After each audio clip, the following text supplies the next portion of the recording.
යම්කිසි කෙනෙක් ධර්මයට සවන් දෙන්නේ, ධර්මයට පහදින්නේ, බොහෝ දුර ඉඳලා ධර්මය අහන්න එන්නේ, ඔව්හු සසරේ ධර්මයේ අසා ඇති නිසා. ඒ නිසා සතුටු වෙන්න. ඔබ අද මේ ධර්මය අහන්න පැමිණීම සසරේ පුරුද්දක්.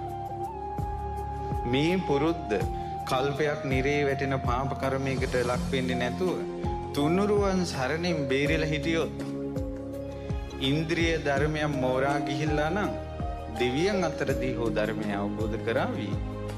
නොයසේ නම් මෛත්‍රී බුද්ධ ශාසනය හරි ධර්මය අවබෝධ කරනවා කියන්න තියෙන සාක්ෂිය මේකයි. සත්පුරුෂයන් ඇසුරේ දැන් ධර්මය අහන්න තියෙන කැමැත්ත.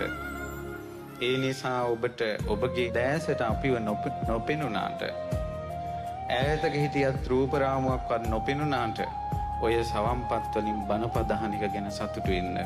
යම් දවසක මේ විදිහට බණ අහන එක ඔබව සුවපත් කරනවාමයි. ඔබව මේ දුකෙන් නිදහස් කරනවාමයි.